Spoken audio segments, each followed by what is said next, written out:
Hey, what is up? This is Kevin from Kevin's Barbecue Joints, and this one is a really good one. It's a special one. It's with Jessica DeSham Timmons from Cherry Block Craft Butcher and Kitchen in Houston, Texas.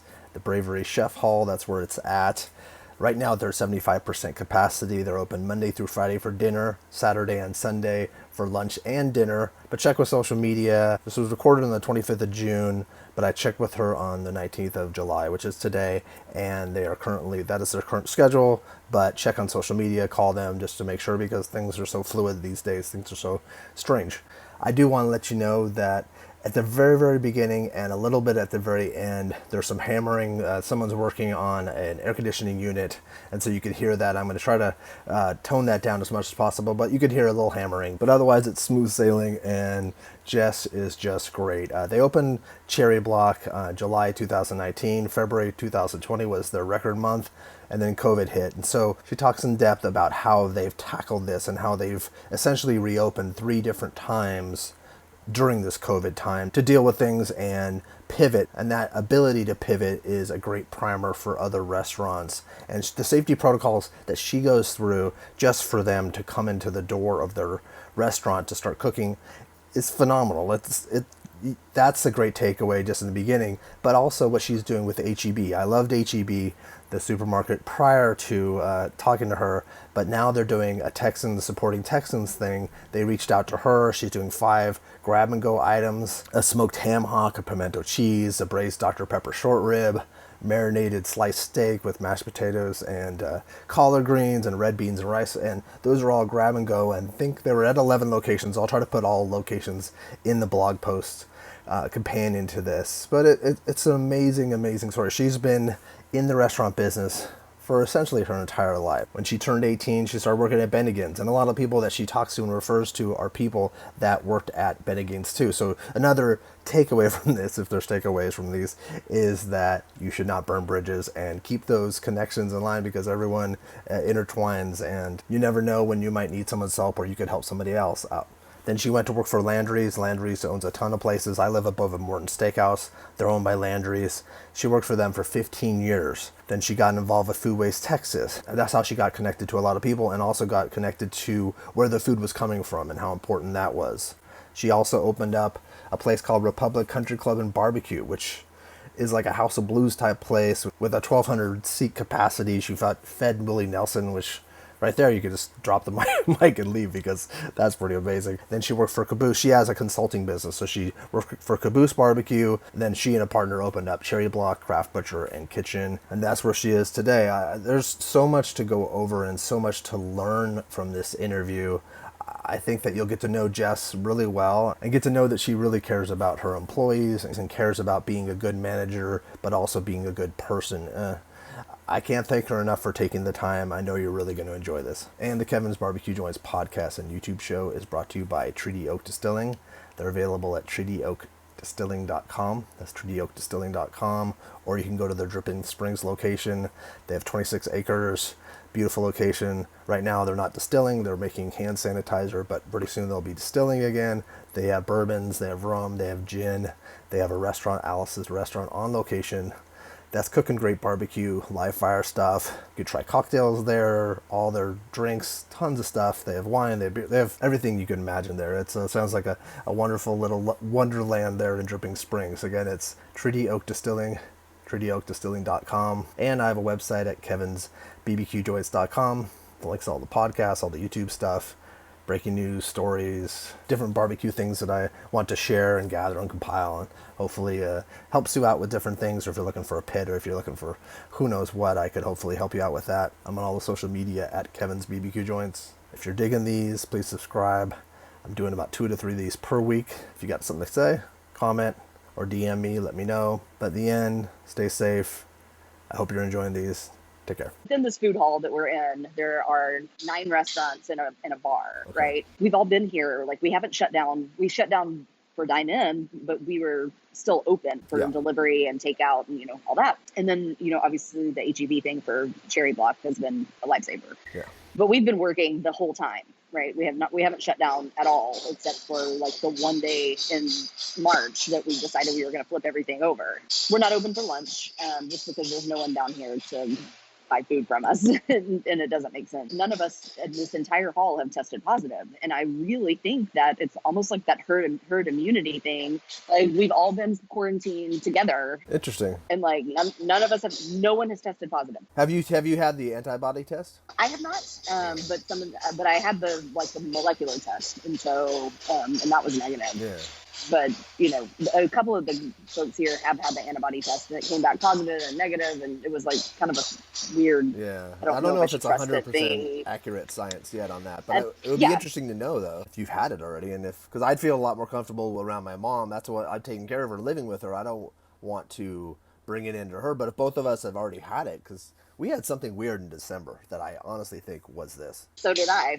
And so did I. I don't know. I mean, like, I don't know if it's. I don't even know if that's the case, though. Like, yeah, who knows? Yeah, we don't. We none can't of us get know. it. Yeah, and then half the country thinks it's a hoax, so, or like a third of the country thinks. I don't know. So what? Do you want me to keep any of this in? I could jump. You do what you want. If there's something that doesn't need to be included, then I'll say it. This is a great week talking to you and Tuffy. It's a very good week for me. So okay. I wanted to share these stories, and then a lot of people now have podcasts and stuff, but I was kind of. I was just doing it for fun, and I love people, and I love this, and like I get to meet some really stellar humans because of this. Barbecue is a very stellar human. You know, there's lots of us there. There really are. Lots of, of really, and to be honest, like my career didn't start in barbecue, and like I'm not even like really in barbecue right now. That's true. We're grilling meat, but we're not like we don't do briskets and pork butt and that kind of stuff. We do ribeyes and that kind of thing. That's true. Where did you grow up? So I grew up in Alvin, which is a little bit southwest of Houston, hometown of Nolan Ryan, if that means anything to you. It does, of course. That's our claim to fame, So I grew up in Alvin. When I graduated high school, I moved to Clear Lake area, which is again, just south of here. I haven't really lived anywhere other than, the suburbs of Houston. Oh, you haven't? Would you ever want to live somewhere else? I mean, like now I've got kids and, that kind of thing. And we had kids very early. My husband and I had kids very early on. And so, we've built our lives here. And, not that I wouldn't want to live somewhere else, but, it's just kind of been, what we did. My goal one day is I will have a little house in New Orleans so that I can go hang out there when I want to. That's like my favorite place on earth. And so, that's the one place I haven't been, and I've heard just a million great things. Oh my gosh. Yeah. Well, when you decide to, when all clear is there, definitely hit me up. I've got an amazing list. I will for sure. No, I will. It's an easy drive. It's like 6 hours from here. Oh, cool. So, like hop in the car and you can stop and get boudin at Billy's on the way there and at that stuff on the way back. Like I have a whole thing. That already sounds wonderful. So that's a potential. So did you go to college in Houston or? Yeah. I mean, so I started my career, I've never done anything but restaurants. When I was, 16 years old, I was waiting tables at a little tea room. And then when I turned 18, I went to the big wide world of Bennigan's, which I think is so funny. It's like this whole Kevin Bacon-y thing. Like everybody in this business either worked at Bennigan's or at Steak and Ale. And then their career just kind of went from there, which is so funny because it's like this shitty defunct company that served fried sandwiches that everybody worked there. That's amazing. Yeah, it is like that little branch, that tree. Yes. Yeah, it's so funny. But so I worked there and really started my career grown up adulting career at Landry's in 1999. Yeah. Mm-hmm. And so I was with Landry's for 15 years. I started out as a server when I left, and then I went through all the management program through the front of the house. So my career started as in the front of the house, not in the kitchen. I live above a Morton's. Oh, okay. Yeah. A lot of times you don't see a lot of chefs that have that front of the house experience first, and so anyway, I went through all the front of the house management programs and, this, that, and the other, and went to work as an executive assistant at the corporate office, I guess probably after, 5 or 6 years of being there. And while I was at the corporate office, I kind of, my position there kind of grew and changed and evolved. And when I left Landry's in 2013, I was the corporate operations manager. So I was helping run all 400 plus properties with the executives, doing everything. Was there a lot of travel for that? I didn't travel a lot because I was the one that was in the office doing all the global stuff. The way that the org chart, was set up at that time, there were, I think, 7 senior vice presidents, And I was the one Cool. that ran like anything global that went across all concepts, because you can't run, a Vic and Anthony's fine dining steakhouse the same way you run a Rainforest Cafe, That's right? true. So they had different divisions for the different, light concepts and that kind of thing. So I did all What kinds of great fun stuff knowledge with you got from Landry's. that, though. Oh, I mean, I couldn't have, you can't pay for an education like that. Yeah. I mean, being able to learn from, and Tillman is an extremely brilliant man. He's brilliant. He's demanding. He knows what he wants. He gets what he wants. You're either a lifer with him or you're gone fairly quickly. It just is what it is. That's how it should be. That's the way it works. And so, I was a lifer. I was there for 15 years. That's a good amount of time to be at one company too. Yeah, I know. And so, like I said, you couldn't have paid for the education I got. I learned everything I know from that company. I was very, very, very lucky to be able to spend my time growing and learning with the brilliant minds of that entire organization. That is fantastic. Where did you go from there? What was your, and was there a moment where you felt like I just have to get out of this, or you just wanted to try something new? Yeah. So I joined Foodways Texas at the inception, which I'm sure you know all about. We were this little bitty baby grassroots organization that we're going to change the world. And, that's kind of what we're trying to do still after 10 years. It's an amazing organization. It really is. It really is. I have made a million connections with, various people from a world that I never would have probably known, out, because it's, all the academic folks and all the, the Kelly Yandells of the world. And, I probably would never have met, some of the most amazing people in my life had it not been for that organization. So I joined Foodways, right at its inception. And that was 2010, I believe. During that time, I kind of started really learning about, why it's important where our food comes from, and what it means to be a part of a community, and actually, join in that community and give back to it, and, that kind of thing. The role that I was in it's difficult when you start with a company as a teenager. I was 19 when I started working there, and your goals and ideals change, without and, a doubt, ebb and flow. And like, I didn't know any different. Right. And then all of a sudden I'm part of this, community, and I start meeting other people. Yeah, and that opens your eyes to so much. Yeah. And so it opened my eyes a lot. And I decided that, and I'm extremely blessed that I've got a very supportive husband of, we've been together 23 years at this point. Well, didn't you have a recent anniversary? Yes. Happy anniversary again. Yes. I think I wrote you an email. But... So, I've got a really supportive husband, and I'm able to, That's important. Now at this point in our lives together, I'm able to, do things that I'm passionate about, and not have to worry so much about, the day to day, like I have to, grind this out so that I'm able to, make ends meet. Now I'm able to, be passionate about the things that I do. And so, that was kind of like the thought process of, where I was. I loved working for Landry's. It was, like I said, it was invaluable. I still talk to a lot of the folks that I worked with all the time. I'm actually doing a project with Saltgrass Steakhouse right now. I'm going there after I get off the phone with you. Oh, that's great. Yeah. And so, I'm involved with them still to this day. But again, like I said, your goals and ideals, kind of evolve as you grow, right? And so it was just time for me to move on to do something for myself and do something on my own. And I went to open a live music venue. It's now closed, the Republic Country Club and Barbecue. Oh, okay. We were a live music venue, kind of House of Blues-ish is the way that I would, liken it to something that you might know. Yeah. Very, country music, but, Southern food. We held about 1,200 people on property. Wow. And I got to feed I don't know how much of a country music fan you are. I am. But I got to feed Willie Nelson, Ray Wiley Hubbard, Tracy Bird, Mark Chess. Anybody that you can possibly think of. You had me at Willie Nelson. That's like, it's beyond that. Like, even if I didn't like country music, Willie Nelson, my roommate in college would play Willie Nelson all the time, and it was just so he's one of the best, one of the icons, one of the greats of the sure. planet. Yes. Yes, one of the greats for sure. So that was, we did a lot of important work there. We raised a lot of money for PTSD Foundation of America, which is a program that's based here in Houston that supports veterans with PTSD. It's a residential program so that, if they're, in a crisis, that they'll go get them and bring them to this facility.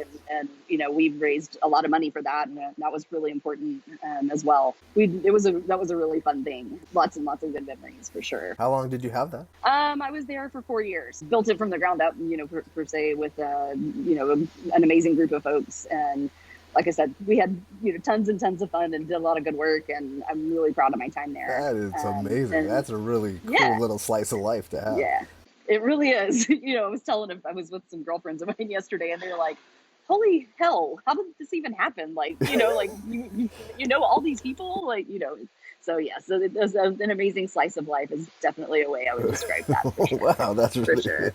And and it also not only, it also allowed me to really develop my leadership style, the way that I lead a team, and I learned a lot from how I was led from prior experience, and I was able to really develop what I hope my team would agree with is a pretty strong leadership style that is developmental, and I like to help my people grow, and that kind of thing, which I think is probably more important to me almost than the actual food itself. No, I think so too. The leadership is so important to me, and it's in this industry, being a chef is not about throwing plates at your cooks. It's not about cursing them out and throwing knives at their heads, and that kind of exactly. thing. And talking to Erin Fegis, like, it was interesting to hear like what her experience in New York. That's that attitude and that style that doesn't work anymore. Well, it's gone. It's gone. And it shouldn't work. And I'm super proud of the way that our industry has evolved, and I'm proud to be a part of that. I'm proud to be a part of that change, and people, you can ask anybody in the world that knows me. I mean, like, I'm a very even keeled. Again, I'm demanding, and I'm kind of high maintenance, like I said. I'm kidding. We all know. I mean, we like, all I'm know demanding. That. No, yeah. I've heard I mean, so many like, things. it's like, of course, I'm sure. Being demanding, my weird hat on it. Being demanding and setting those expectations for your team doesn't mean a bad thing. That means that you're managing expectations of your guests. You're managing expectations. They know, my team knows what I expect, right? There's no gray area. It is a black and white. This is what I expect, and this is what we're going to do together. And I think it's important that saying this is what we're going to do together. You notice how quickly that just came out of my mouth. It wasn't, this is what you're going to do. Mm-hmm. It's, this is what we're going to do. Exactly. And so I think that gets lost a lot. And I'm super excited that I'm able to, have these folks that work with me and, give them a little bit of something to take with them when they go. Was Caboose the next project that you did after that, or was... Yes. So I was there, and I also own a consulting company, so I do restaurant consulting. Again, that's kind of just like a word of mouth thing. I don't really advertise it. Like, I don't have like a website and a Facebook page and, all that kind of stuff. Okay. Just kind of pick and choose some projects. And so I've done, quite a bit of that because Which of my, makes sense. You have that background. You have that knowledge. Yeah. I've got front of the house knowledge. I've got systems in place because, good Lord, Landry is a systems. You have to be, I mean, with when I left there were 52 different concepts and 400 plus properties. Like, you have to have a system in place for everything. Every time I go, look at the website. Yeah, look, I'm astounded by how much Yeah, I can do systems. I can develop your menu, or I can, help you with cost control. There's, a myriad of different things. And so that's, that after I left RCC, that's what, I did consulting, and that's how I came with Caboose.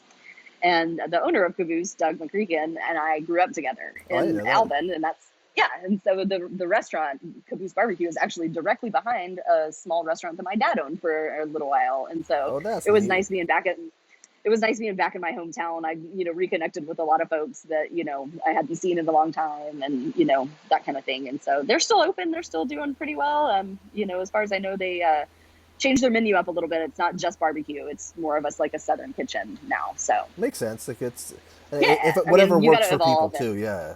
And Alvin, the community there's a barbecue restaurant there called Joe's Barbecue, and it's been open for as long as I've been alive, I think, which I'm not going to tell you how long that is.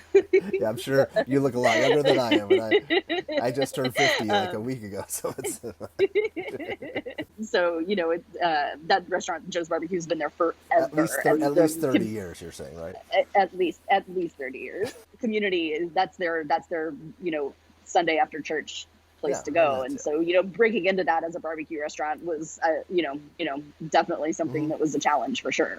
What do you recommend too? Like a little thing I was thinking about is I've often thought about restaurants that can evolve are the ones that will survive over time, right? That's a lot of times people don't want to change what they're doing.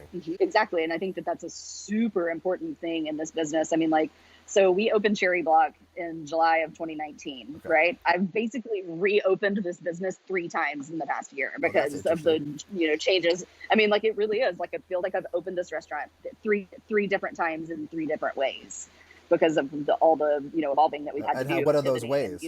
What was it originally? So we opened, our original, we're inside Bravery Chef Hall. There were, 5 restaurants at the time, 5 restaurants and 3 bars. And, we opened to this, glorious fanfare. The city was super excited to have us. And, all of the chefs that are here in this building have a pretty good following and a name for themselves. And so we had we got a lot of attention when we opened it.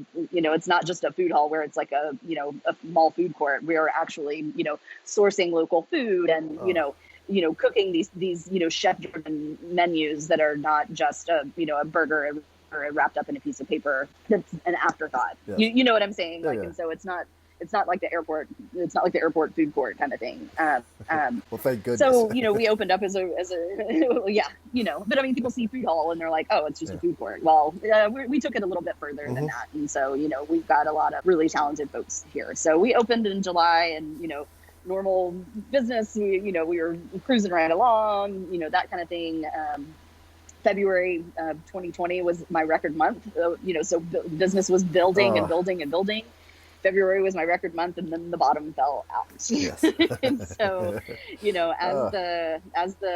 saw it happening, and it was like, what's going on? What's gonna, what at the very beginning of March, it was like we kept seeing, the things happening in New York and LA and Seattle, these major cities, and gosh, we were watching it, and then all of a sudden, it came down to Governor Abbott shutting down the state of Texas as well, and it was like, well, okay, well, what do we do?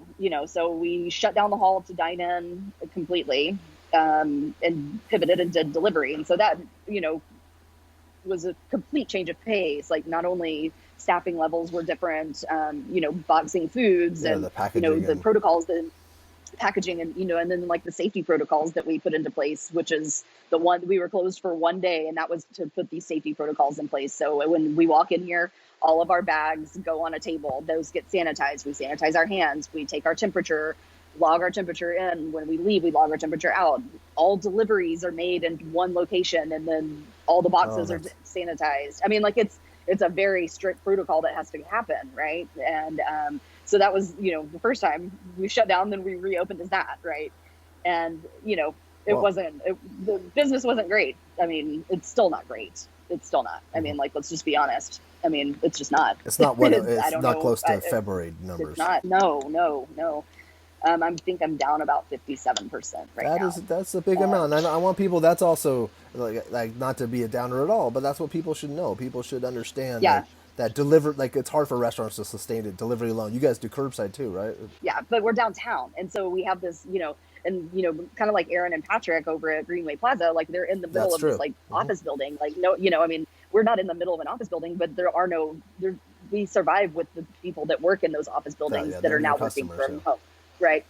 And so, anyway, we reopened and did that. And then all of a sudden I get a phone call from Randy Evans, who I'm not sure if you know. He's one of the board members of Foodways Texas with me, and has been a longtime friend. His niece was my assistant at Landry. Oh, wow. We've known each other for years and years. And my partner, Felix Flores, got an email or a text message from Randy. And he said, hey, do you think you guys would be interested in putting some food in HEB? And he works for HEB. And we were like, well, yeah. Oh, I mean, and so we thought it was going to be and so, so Felix worked with Randy at Brennan's. Chris Shepard, who is the other person that got involved, and Brennan's. It was the 3 of us because we all were, have this relationship. Okay. and that's how the connection here in Houston was made originally. There's 6 restaurants now that are involved in the program with HEB, but the original 3 were, all stemming from Randy at Brennan's and, that kind of thing. So, build and maintain relationships. Yeah, exactly. That's another tip, Dad. Don't burn all your bridges. It saved my business. We owe a lot to Randy. We owe a lot to HEB. So HEB calls and says, okay, this is what we want to do. We are literally doing this just to help you keep your employees working. Wow. They are not making a penny. They have not made 1 penny off of this. If I sell something to them at $10, they're selling it in the store at $10, and I get every single penny back. Wow.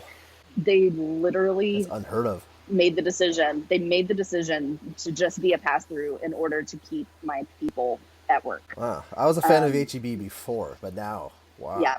And it was, and with the original call, I was like, oh, cool, we'll be in like 1 HEB and like, put some food out, and cool, that's awesome. No, like we were in 11 HEBs at the beginning, and like we've, kind of moved some stuff around as we saw what was selling where, and, this, that, and the other. And the program still going. Like we started April 3rd was our first drop, and what's today, June 25th or something of that nature. I don't even know what day it is anymore. 25th. 25th. Yeah, I think. Yeah.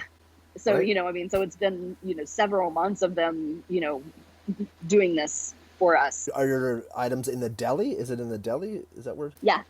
So it's the prepared meals that like you can grab them and pop them in the microwave. So we've got 5 items in there right now. And so that was a completely other thing. Like I've never packaged food in like this, like the, the labeling and the packaging and, that kind of thing. And HEB, has been super, super supportive on the labeling factors and the, that kind of thing, because that normally would have to go through, different channels to be able to provide food. I work for Kroger, and it's so then,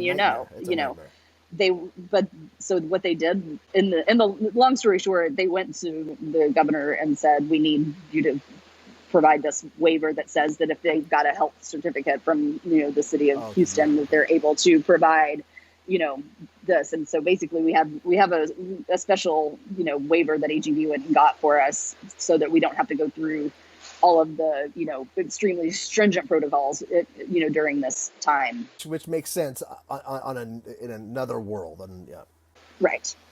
And so that was, learning how to, package and put out, we now deliver 3 days a week, and, putting out, and if you had been to this kitchen before, it's like the size of a home kitchen. It's very small. Like there's really no room, in here. Putting food out, 400 pieces of, whatever, the different 5 items is a lot.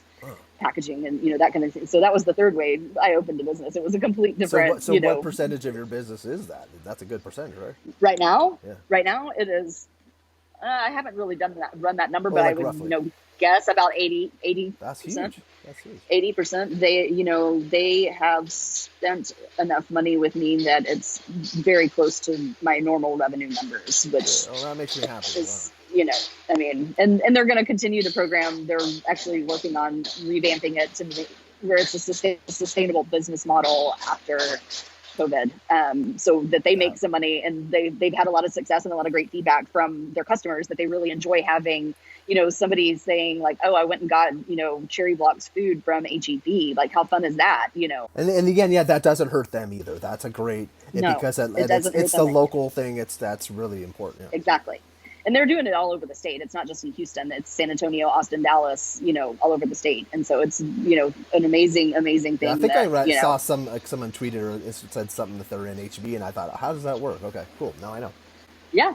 And so it was, again, we're so grateful. And like, they're calling it the Texans Helping Texans program, which is, putting it very lightly, to say the least. Yeah, no, they literally have saved our business. What are those? Really quickly, what are those 5 items that you? So right now I've got a smoked ham hock gumbo, which Daniel wrote a little bit about. He came in and ate that was the one. Okay, not too long ago. Yeah. So that gumbo is a days long process to make. We smoke the bones that go into the stock. We roll the stock for hours and hours and hours. So it's like gelatinous.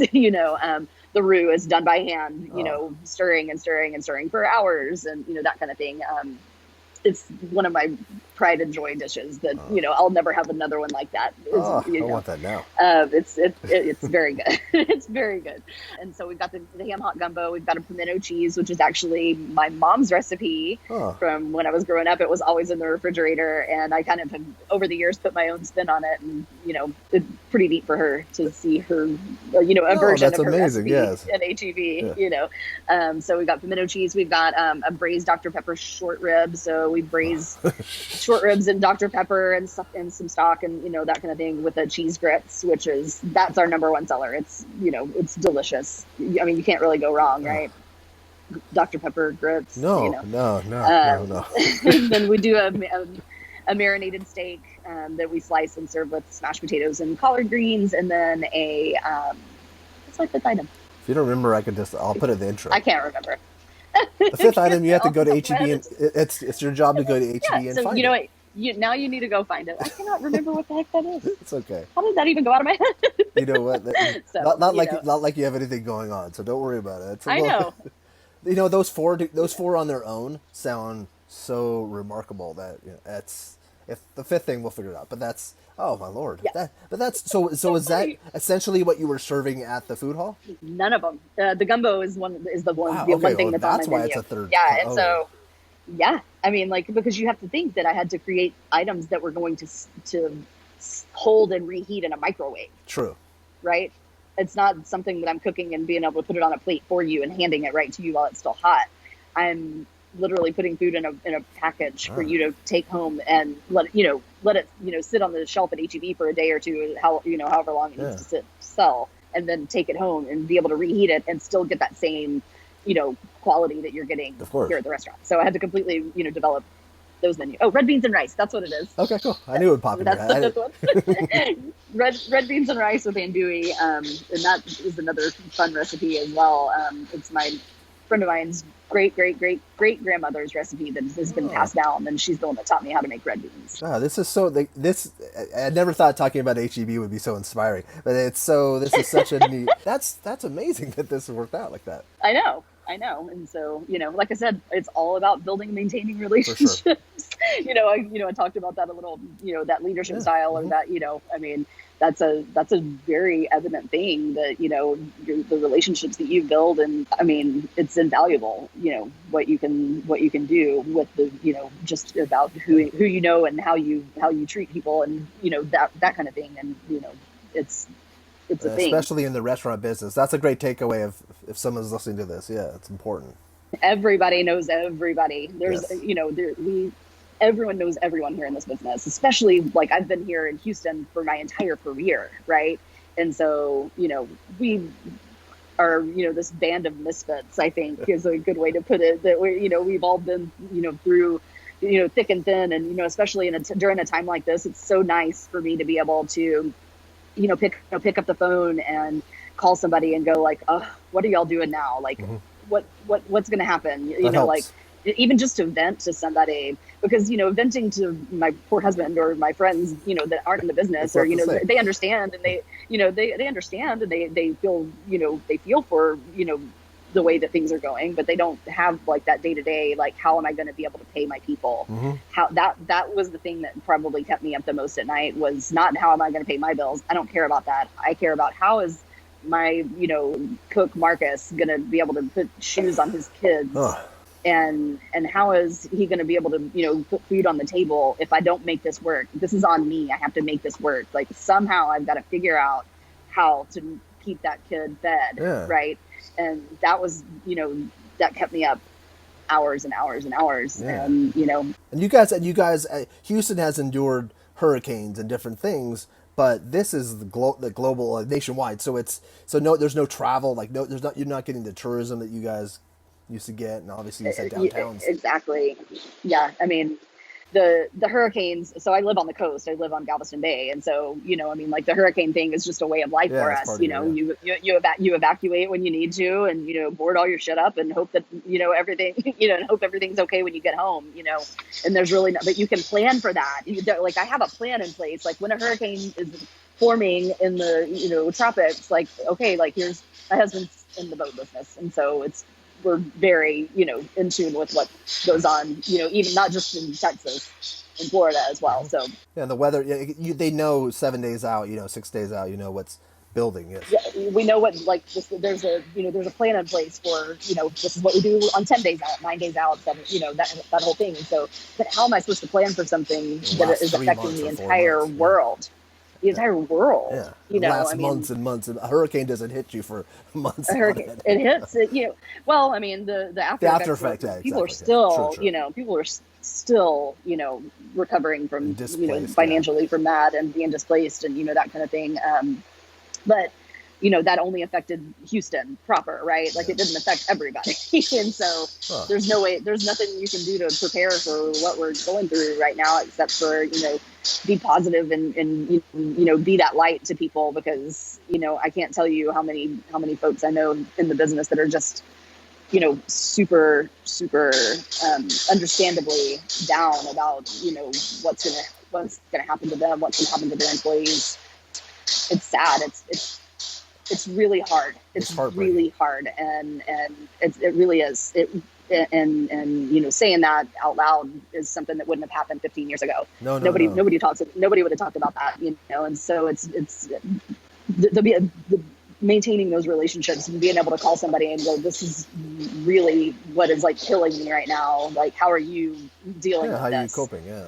How are you dealing with it? Not, like, I'm just doing the best I can. Like, everybody's doing the best they can. Right. Yeah.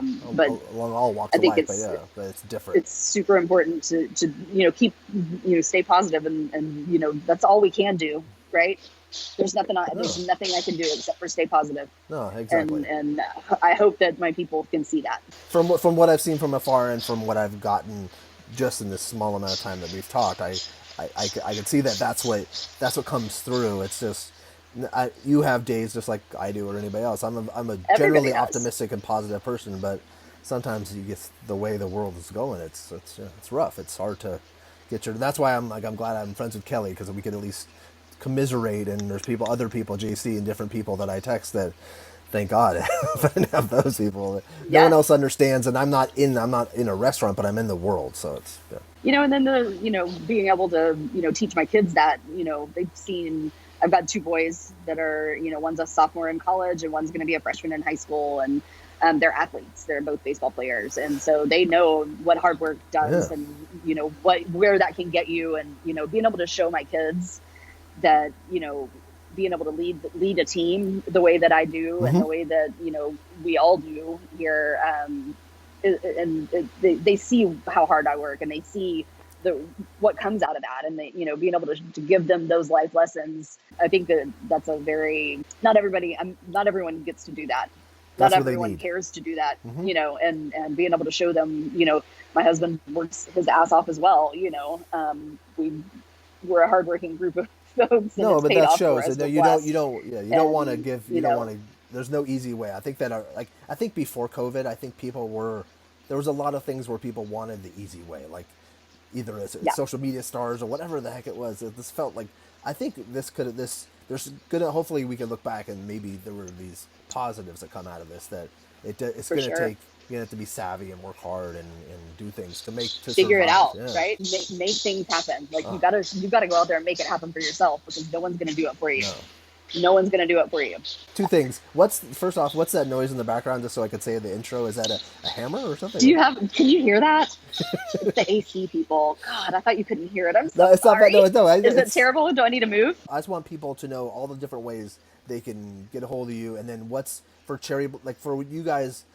For Bravery, is it going to... It's still, obviously, things are now starting to come back to closing down. Like, is that going to be... I guess we don't know, right, for that? I don't know. Right now we're just doing, again, we're just making things happen as best we know how. And that's where we are. That's what we're doing. And we're just going to continue on that road and continue on that path. And, so you're doing delivery and curbside? We're doing delivery and curbside. We are open as of today. We're open for dinner, for dine-in at 75% capacity. We're huge. It's a huge open space. Okay. And so it's we've got a lot of outdoor seating and, practicing all the social distancing and, all of that, thing, which, I feel like is kind of one of those things, like, do people really need to say that anymore? Because, I mean, aren't we all doing that? You would hope so. Are we You hope all so, yes. doing, well, that's valid, valid. So we are open for, dinner as of today. We don't know what that's going to remain or whatever, but keep checking that's social where media. we are Your as social of now. media, you'll keep people up to date on that. Yeah. So we've got, Cherry Block Craft Butcher and Kitchen is on, Facebook, Instagram, the whole 9 yards. Cherry Block HOU is Instagram handle. And then mine is Jessica DeSham Timmons and Jess_Timmons on Insta. That's great. Well, I'd like to do, maybe if we can, a part 2 in maybe a month or two, just to kind of check in and see, or maybe at the end of summer or something. Maybe we should schedule it now, so that when we really need it, we haven't rescheduled 800 times. I know. It's nice to know that you at the beginning it was you, then it became me, and I'm like, oh Lord, how we go? I know. I mean, what are you gonna do? This is a strange world we live in. Exactly. But I really want to talk to you, so I'm tenacious. When I really want to talk to somebody, I'm tenacious. Yeah. So, I can't. Yeah. So it's so nice to see your face and to see you smiling and to hear your story. And thank you so much for what you do for everyone, but also for your team. And then thank you for taking the time to talk to this guy in California. Absolutely. And let me know if you have any questions, and we'll talk to you soon. I will, for sure. I would love for you to come see us.